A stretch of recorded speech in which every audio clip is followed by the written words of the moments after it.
Iran की परमाणु क्षमता देखकर अमेरिका बुरी तरह परेशान है। हालात ये हो गए हैं कि अब अमेरिका ने ईरान के परमाणु ठिकानों को तबाह करने का मन बना लिया है।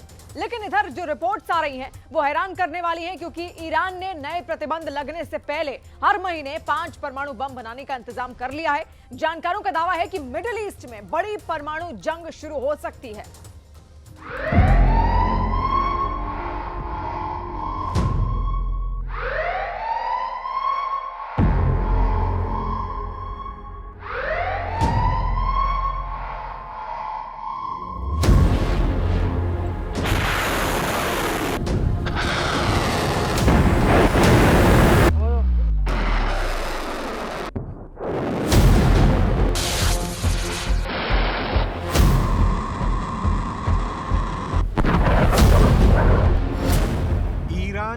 एटमी ताकत से खौफ में सुपर पावर।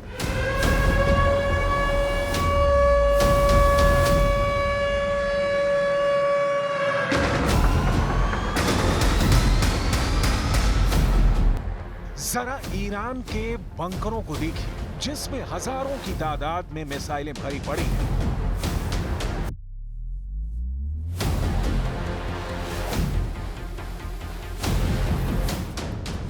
जरा ईरान के उन घातक मिसाइलों को देखिए जिनके बारे में दावा किया जा रहा है कि ये मिसाइलें परमाणु हथियार से हमला करने में सक्षम हैं।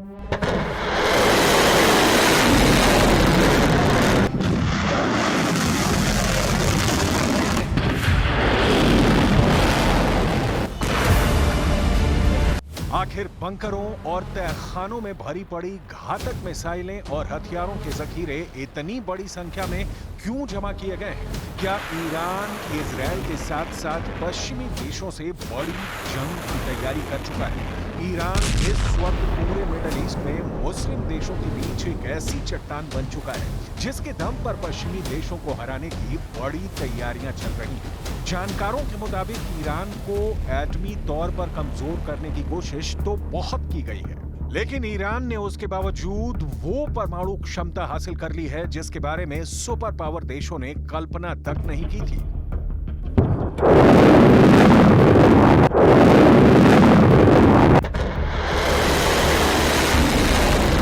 हम आपको दिखाने जा रहे हैं कि कैसे अचानक अमेरिका समेत दुनिया के 4 सुपर पावर देश ईरान की परमाणु क्षमता को तबाह और बर्बाद कर देना चाहते हैं। क्यों इजरायल ईरान के परमाणु अड्डों और संस्थानों को टारगेट करने जा रहा है? जानकारों का दावा है कि अगर ईरान को तबाह करने की कोशिश की गई तो फिर रूस और चीन ईरान के साथ खुलकर जंग में कूद पड़ेंगे। इसीलिए बार बार सुपर पावर देश ईरान को धमकियां दे रहे हैं। जरा इस एनिमेशन से समझिए।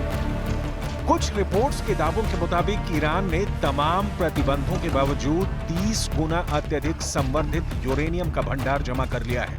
ईरान ने हाई क्वालिटी का यूरेनियम इतनी ज्यादा मात्रा में इकट्ठा कर लिया है कि वो आराम से हर महीने 2 से 3 परमाणु बम बना सकता है। इधर दूसरी तरफ अमेरिका, फ्रांस, ब्रिटेन और जर्मनी मिलकर पूरी कोशिश में लगे हैं कि ईरान परमाणु बम ना बना सके। ईरान के जानकारों के मुताबिक अमेरिका समेत 4 देश इस वक्त ईरान के खिलाफ साजिश करने में जुटे हैं ताकि ईरान की परमाणु क्षमता को बर्बाद किया जा सके। अमेरिका तो खुलेआम कह रहा है कि वो हर हाल में ईरान की एटमी ताकत को खत्म करेगा। असल में अमेरिका, ब्रिटेन, फ्रांस, जर्मनी को लगता है कि इजरायल को मोहरा बनाकर ईरान की परमाणु फैसिलिटी को तबाह किया जा सकता है। लेकिन जानकारों के मुताबिक ईरान ने भी कच्ची गोलियां नहीं खेली हैं। ईरान को कहीं ना कहीं रूस से जबरदस्त मदद मिल रही है। इस वक्त ईरान दुनिया में आत्मघाती ड्रोन बनाने में काफी आगे निकल चुका है। उसके पास हजारों की तादाद में बैलिस्टिक, क्रूज और हाइपरसोनिक मिसाइलें हैं, जिसमें से कई परमाणु बम से बहुत कम वक्त में लैस हो सकती है। इसी वजह से दावा किया जा रहा है कि ईरान की परमाणु फैसिलिटी पर हमला करना इजरायल के लिए इराक और सीरिया की तरह आसान नहीं होने वाला है। सबसे पहली बात, ईरानी परमाणु फैसिलिटी बिखरी हुई है और उनमें से कई पहाड़ियों पर स्थित हैं। दूसरी बात ये कि इजरायल से ईरान के परमाणु स्थलों तक सीधी उड़ान के लिए भी हवा में ईंधन भरने या ईंधन भरने के लिए लैंड करने की आवश्यकता होगी। ईरान और इजरायल के बीच जॉर्डन, इराक और सऊदी अरब स्थित है। जिनमें से कोई भी इजरायली लड़ाकू विमानों को ना तो लैंडिंग की इजाजत देंगे और ना ही अपने आसमान से उड़ान भरने की मंजूरी देंगे। तीसरा ये कि इजरायल से ईरान के बीच की दूरी 1800 किलोमीटर है, जहां पर इजरायली वायुसेना के लड़ाकू विमानों के लिए परमाणु ठिकानों पर हमला करना जरा भी आसान नहीं होगा। हालिया रिपोर्टों ने अमेरिका की नींदें उड़ा दी हैं। ईरान की परमाणु क्षमता को रोकने के लिए एक बार फिर से अमेरिका ने ईरान पर नए प्रतिबंध थोपे हैं। अब आप ये भी जान लीजिए क्यों। अमेरिका के विदेश मंत्री एंटनी ब्लिंकन कह रहे हैं कि ईरान का परमाणु कार्यक्रम रोकने का हमारे पास अब आखिरी मौका ही बचा है। अमेरिकी विदेश मंत्री एंटनी ब्लिंकन ने कहा है कि Iran international atomic energy agency यानी IAEA के साथ सहयोग नहीं कर रहा है। इसके साथ ही ईरानी अधिकारी लगातार ऐसे बयान देते रहे हैं जिनमें वो परमाणु सिद्धांतों में बदलाव करने की बात करते रहे हैं। इसी को देखते हुए ईरान पर प्रतिबंध लगा रहे हैं। ईरान को हर हाल में रोकेंगे। अमेरिका ईरान को परमाणु हथियार हासिल करने से रोकने के लिए लगातार कोशिशें करता रहेगा।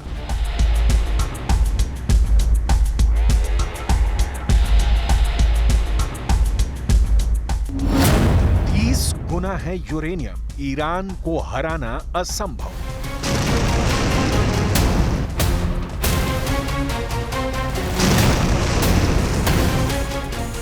गाजा युद्ध के बीच अचानक अमेरिका और पश्चिमी देशों ने ईरान पर अपनी नजरें गड़ा दी हैं, क्योंकि हमास ईरान के दम पर लड़ रहा है। हिजबुल्लाह ईरान के रॉकेटों से उत्तरी इजराइल पर हमले कर रहा है। हूथी के लड़ाके ईरान की हिम्मत देखकर अमेरिकी जहाजों पर हमला कर रहे हैं। पूरे मिडिल ईस्ट में अगर इस वक्त सुपर पावर देशों को कोई टक्कर दे रहा है तो वो है ईरान, जिसके दर्जनों कमांडर मारे जाने के बाद भी ईरान पश्चिम देशों को अब एटमी जंग की धमकी तक देने लगा है। अमेरिका, फ्रांस, ब्रिटेन और जर्मनी को समझ में नहीं आ रहा कि वो ईरान को परमाणु बम बनाने से कैसे रोकें। हालात ये हो गए हैं कि नाटो के 32 देश और पश्चिम के 50 देश, कुल मिलाकर 82 देश मिलकर भी ना तो रूस को हरा पा रहे हैं और ना ही ईरान को परमाणु बम बनाने से रोक पाए हैं। ईरान के परमाणु हथियारों को लेकर जो दावे अब किए गए हैं वो हैरान करने वाले हैं।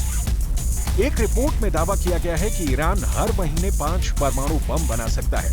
हम आपको बता दें, हाल ही में अंतर्राष्ट्रीय विशेषज्ञों ने चेतावनी दी थी कि ईरान अपने परमाणु संवर्धन की क्षमता को 3 से 4 गुना अधिक बढ़ाने जा रहा है। इसके लिए वो 1400 नए सेंट्रीफ्यूज अपने सबसे सुरक्षित परमाणु साइट फोर्डो में लगाने की तैयारी में था। परमाणु हथियारों के एक्सपर्ट और ISIS के अध्यक्ष डेविड अल्ब्राइट ने चेतावनी दी थी कि फोर्डो प्लांट में ईरान ने जबरदस्त परमाणु क्षमता हासिल कर ली है। अब वो 1 महीने के भीतर ही 5 परमाणु बमों के लिए वेपन ग्रेड यूरेनियम का प्रोडक्शन कर सकता है। हम आपको बता दें, ईरान के पास अत्यधिक संवर्धित यूरेनियम का भंडार अब JCPOA द्वारा तय की गई सीमा से 30 गुना अधिक है, जिसने ईरान को बेशुमार एटमी ताकत हासिल करने लायक बना दिया है। इधर मिडिल ईस्ट में गाजा युद्ध की वजह से जंग का दायरा काफी बढ़ता जा रहा है। इजरायल को लग रहा है कि अगर ईरान की परमाणु क्षमता को नहीं रोका तो फिर तो इजरायल का वजूद ही मिट जाएगा। इसीलिए इजरायल ने ईरान को तबाह करने का प्लान बनाया है।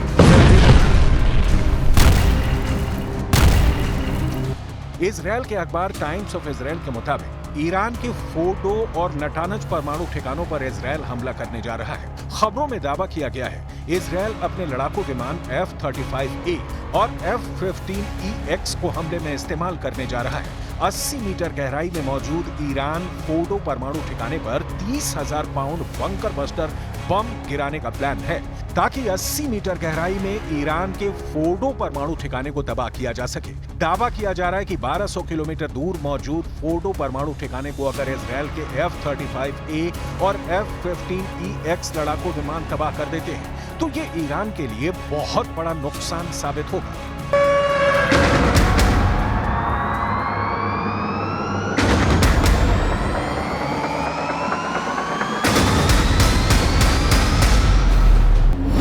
ईरान की एटमी ताकत से खौफ में सुपर पावर।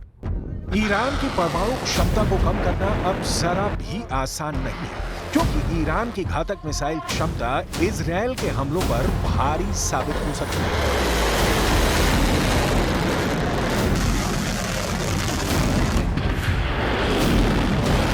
ईरान के पास 9 ऐसी बैलिस्टिक मिसाइल्स हैं जो हजारों किलोमीटर दूर इजराइल पर हमला बोल सकती हैं। इन मिसाइलों में अगर सबसे ज्यादा खतरनाक मिसाइल की बात की जाए तो वो है सेजेन।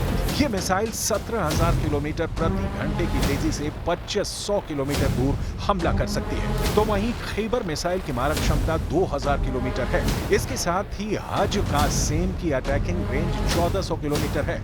ईरान के पास क्रूज मिसाइल भी है जो न्यूक्लियर पावर से लैस है। इसकी रेंज 3000 किलोमीटर है। ईरान ने अपने ड्रोन के जखीरे में भी खास काम किया है। पूरे मिडिल ईस्ट क्षेत्र की बात की जाए तो ईरान आत्मघाती ड्रोन का सबसे बड़ा निर्माता है। ईरान के पास मुहाजिर 10 नाम का घातक ड्रोन है जिसकी रेंज 2000 किलोमीटर है। तो वहीं मुहाजिर 10 अपने साथ 300 किलोग्राम का विस्फोटक भी ले जा सकता है। कुल मिलाकर ईरान, चीन और रूस अब मिडिल ईस्ट में ऐसा युद्ध करने जा रहे हैं कि अगर ईरान के परमाणु ठिकानों पर हमला हुआ तो मिडिल ईस्ट से दुनिया की तबाही तय है।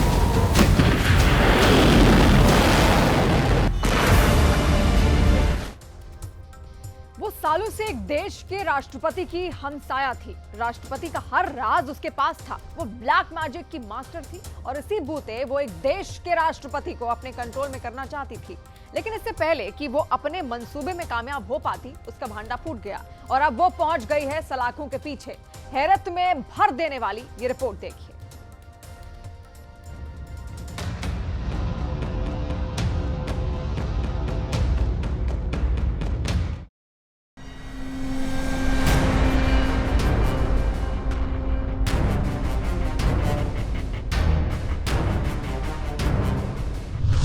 एक देश का राष्ट्रपति,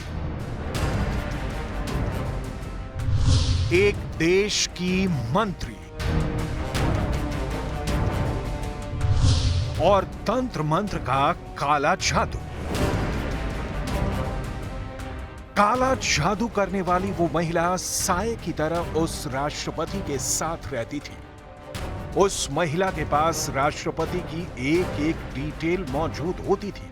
राष्ट्रपति को कहां जाना है, राष्ट्रपति कब क्या करने वाले हैं, सब कुछ पता था उसे। लेकिन जिस राष्ट्रपति की वो हमसाया थी, उन्हें ये तक नहीं पता था कि उनके ऊपर काला जादू किया जा रहा है।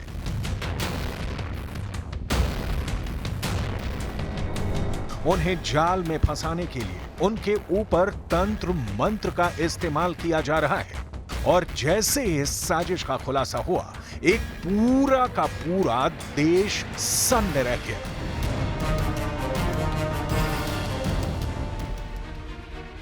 ये सब हुआ है हिंदुस्तान से 2030 किलोमीटर दूर मालदीव के राष्ट्रपति भवन में, और उस महिला का नाम है फातिमात शमनाज। फातिमात मालदीव में मंत्री थी। फातिमात तब से मालदीव के राष्ट्रपति मोहम्मद मोइजू के साथ है जब मोइजू माले की सिटी काउंसिल के मेयर थे। मोइजू के राष्ट्रपति बनते ही फातिमात ने भी सिटी काउंसिल से इस्तीफा दे दिया था। इस्तीफे के बाद फातिमात मालदीव के राष्ट्रपति मोहम्मद मोइजू के आधिकारिक आवास मुलियाज की राज्य मंत्री बन गए। 2023 के राष्ट्रपति चुनाव में मोहम्मद मोइजू ने तत्कालीन राष्ट्रपति इब्राहिम मोहम्मद सोली को हराकर मालदीव में सत्ता की कुर्सी अपने कब्जे में कर ली। फातिमात शमनाज राष्ट्रपति के आधिकारिक घर में स्टेट मिनिस्टर के तौर पर काम करती थी और उनके पूर्व पति रमीज राष्ट्रपति मोइजू के दफ्तर में मंत्री के रूप में काम करते थे। यानी राष्ट्रपति के घर और दफ्तर दोनों खतरे में थे।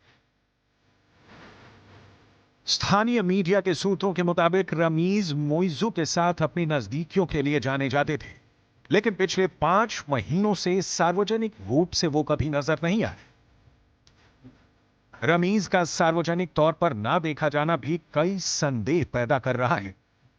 आरोपों के बाद हुई गिरफ्तारियों के बावजूद ना तो मालदीव सरकार और ना ही राष्ट्रपति कार्यालय ने अभी तक मामले के बारे में कोई आधिकारिक बयान जारी किया है। मालदीव में काले जादू को फंदीटा या सिहुरू के नाम से जाना जाता है। जानकारी के मुताबिक मालदीव में जादू टोना या काला जादू कोई क्रिमिनल एक्ट नहीं है, लेकिन इस्लामी कानून के तहत इसके लिए 6 महीने की जेल की सजा का प्रावधान है। मालदीव की पर्यावरण राज्य मंत्री फातिमा शमनाज को राष्ट्रपति मोहम्मद मुइज़्ज़ू पर काला जादू करने के आरोप में गिरफ्तार कर लिया गया। स्पेनिश न्यूज एजेंसी EFE के मुताबिक फातिमा के अलावा 2 और लोगों को गिरफ्तार किया गया है। कोर्ट ने सभी को 7 दिन की पुलिस रिमांड पर भेजा है। गिरफ्तारी से पहले मालदीव की पुलिस ने फातिमा के घर की तलाशी ली। इस दौरान वहां से काला जादू से जुड़ा काफी सामान बरामद हुआ था। पिछले महीने पुलिस ने मुइज़्ज़ू के पार्टी के एक नेता पर काला जादू करने के मामले में 60 साल के बुजुर्ग को गिरफ्तार किया था। काला जादू के बढ़ते चलन की वजह से दिसंबर 2015 में मालदीव के इस्लामिक मंत्रालय ने एक सार्वजनिक बयान जारी कर चेतावनी दी थी कि काला जादू समाज में बड़े पैमाने पर फैल रहा है और जनता को ऐसी प्रथाओं से दूर रहने की जरूरत है। अगस्त 2018 में मालदीव के कुल्लू धुफुशी द्वीप पर 4 लोगों को गिरफ्तार किया गया था। इन पर आरोप था कि सितंबर 2018 में होने वाले राष्ट्रपति चुनाव में विपक्ष की जीत के लिए ये काला जादू कर रहे थे। इससे पहले 2013 के राष्ट्रपति चुनाव के लिए नतीजों को पलटने के लिए भी काले जादू का इस्तेमाल किया गया था। इसके लिए एक शापित नारियल और काले जादू वाली गुड़िया को पोलिंग स्टेशन पर रखा गया था। हालांकि मालदीव की सरकार की तरफ से अब तक इस मामले पर कोई बयान नहीं दिया गया है, लेकिन स्थिति काफी गंभीर है क्योंकि ये सीधे सीधे मालदीव के राष्ट्रपति के घर और दफ्तर से जुड़ा मामला है, जहां सेंधमारी करने में फातिमा और पूर्व पति रमीज कामयाब रहे थे। अमेरिका में राष्ट्रपति चुनाव के लिए डिबेट की शुरुआत हो चुकी है। बाइडेन और ट्रंप के बीच पहली डिबेट में जो सुनने को मिला वो आपको भी जरूर सुनना चाहिए। अमेरिका की राजनीति का ये ऐसा चैप्टर है जिसमें 5 महीने बाद होने वाले चुनाव की झलक मिलती है।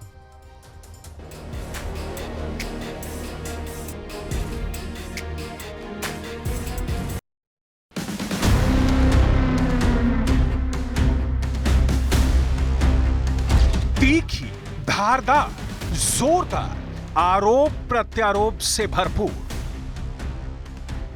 अमेरिका के राष्ट्रपति चुनाव यानी प्रेसिडेंशियल डिबेट में वर्तमान राष्ट्रपति जो बाइडेन और पूर्व राष्ट्रपति डोनाल्ड ट्रंप के बीच जो बहस हुई उसे आपको भी जरूर सुनना चाहिए। दोनों के बीच 75 मिनट की धमाकेदार बहस हुई जिसमें 40 मिनट 12 सेकंड डोनाल्ड ट्रंप बोले और ट्रंप से 5 मिनट कम यानी 35 मिनट 41 सेकंड जो बाइडेन बोले।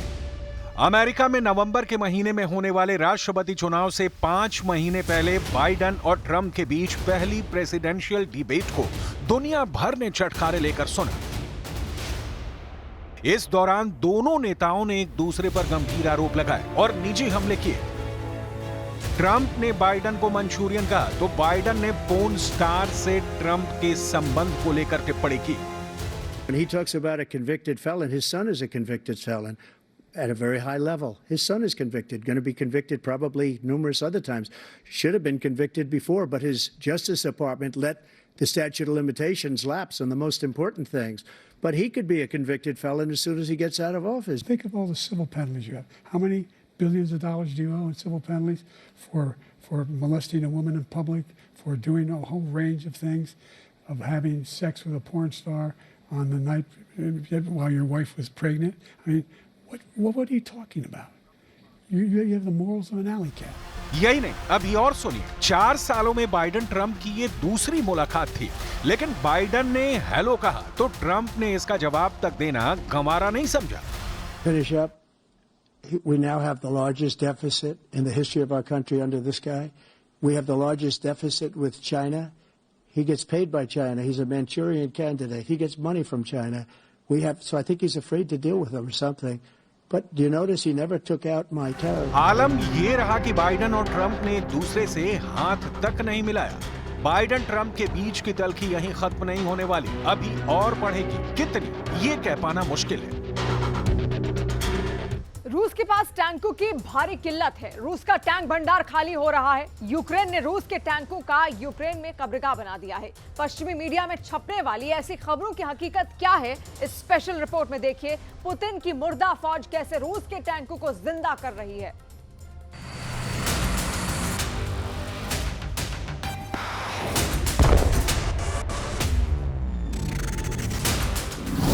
पुतिन का टैंक खाना खाली हो गया। यूक्रेन ने रूस के टैंकों का कचूमर निकाल दिया। यूक्रेन का दावा, सिर्फ 24 घंटे में 3 टैंक तबाह। रूस के अब तक 8042 टैंक बर्बाद।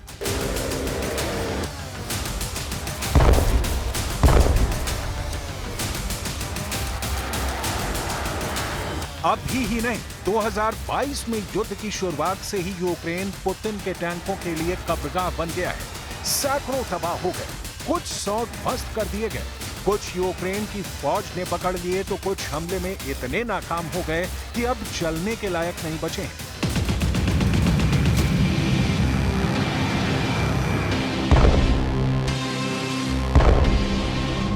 रूस के टैंकों का यह हाल क्यों हुआ? रूस के टैंक क्या इतने कमजोर थे कि हमले के दौरान उनका तबाह होना तय था, या ज़ेलेंस्की की फोर्स ने कुछ ऐसा कारनामा किया कि रूस के टैंक उनके सामने टिक नहीं पाए?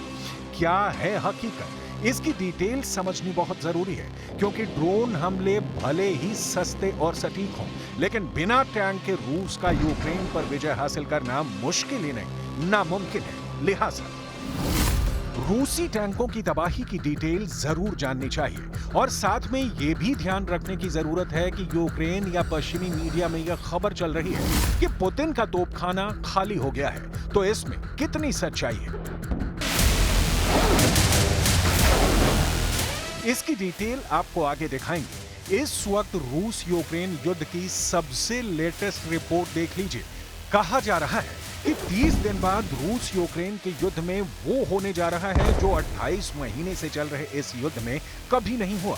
यूक्रेन को लगातार मिल रही अमेरिकी सपोर्ट के बाद अब पुतिन ने भी बड़ा पलटवार करने का मन बना लिया है।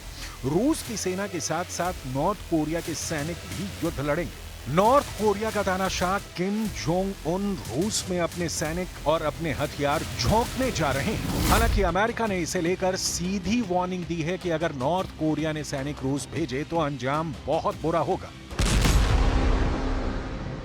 उत्तर कोरिया के कट्टर दुश्मन दक्षिण कोरिया ने इस K-239 मिसाइल टेस्ट के जरिए पुतिन और किम जोंग दोनों को संदेश दे दिया है कि अगर वो मिलकर लड़ेंगे और 1+1 = 11 होने की तैयारी कर रहे हैं, तो फिर दूसरी तरफ से भी ऐसी ही 11 तैयार होने में ज्यादा वक्त नहीं लगेगा।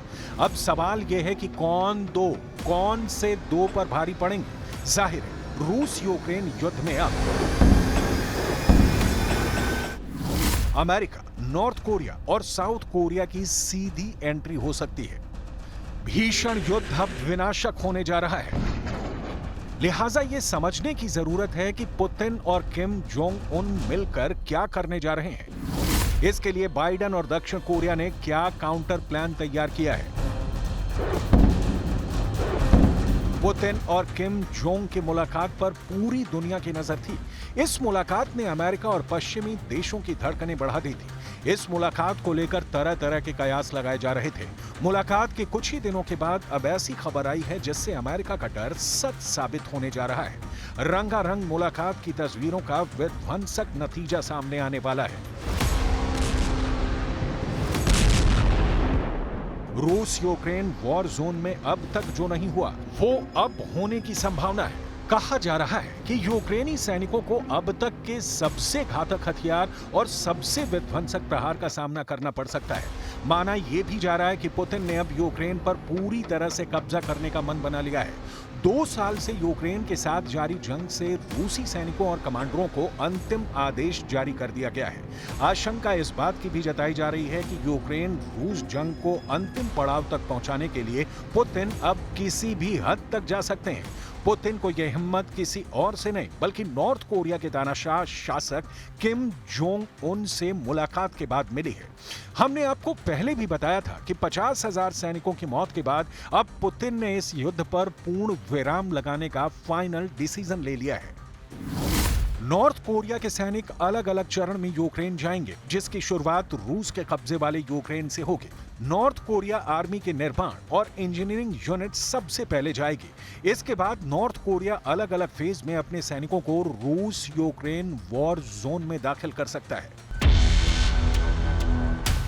इस महीने की शुरुआत में रूस और उत्तर कोरिया के बीच एक समझौते पर हस्ताक्षर हुए थे, जिसमें एक दूसरे पर हमला होने पर एक दूसरे को सैन्य सहायता देने पर सहमति बनी थी। अब इसी डील के तहत नॉर्थ कोरिया अपने सैनिकों को वॉर जोन में भेजने की तैयारी में है।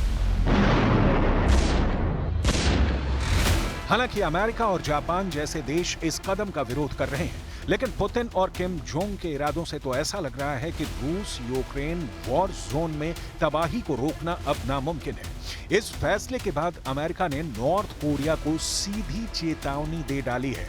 पेंटागन के प्रेस सचिव मेजर जनरल पैट राइडर ने कहा, नॉर्थ कोरिया रूस की मदद करने के लिए यूक्रेन में अपनी सेना भेजेगा। मुझे लगता है कि अगर मैं नॉर्थ कोरिया की सेना में होता तो यूक्रेन के खिलाफ एक अवैध युद्ध में तोप का चारा बनने के लिए अपनी सेना को भेजने के अपने विकल्पों पर सवाल उठाता। नॉर्थ कोरिया द्वारा संभावित रूप से रूस को सैन्य बल भेजना निश्चित रूप से नजर रखने वाली बात है।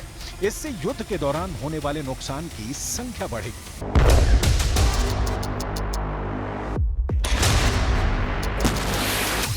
ऐसा नहीं है कि सिर्फ नॉर्थ कोरिया ही रूस की मदद के लिए अपनी सैन्य सहायता देगा।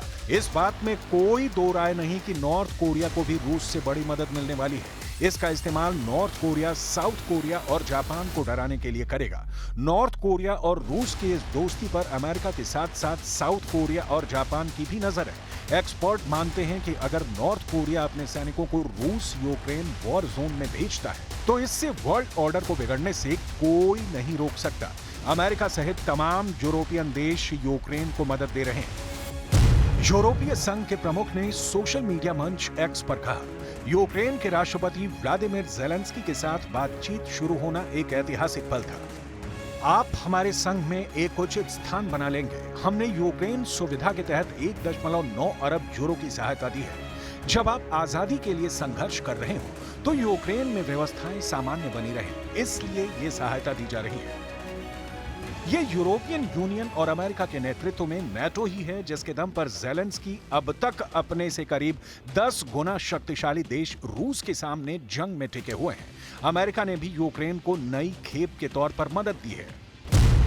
अब ताजा खबर आ रही है कि यूक्रेन को अमेरिका $150 मिलियन की अति आवश्यक युद्ध सामग्री भेज सकता है। अगली शिपमेंट में high mobility artillery rocket system यानी हिमार्स के शामिल होने की उम्मीद है। हिमार्स के बारे में आपको आगे बताएंगे। पैकेज में दूसरी सहायता के तौर पर एंटी आर्मर हथियार, छोटे हथियार और ग्रेनेड और शक्तिशाली मांग वाले 155 मिलीमीटर और 105 मिलीमीटर तोप के गोले भी शामिल हैं। अमेरिका का यह कदम रूस यूक्रेन युद्ध में घी डालने का काम करेगा। युद्ध और भड़केगा, यह तय है। अमेरिका के नेतृत्व में नेटो यूक्रेन को हर संभव मदद दे रहा है।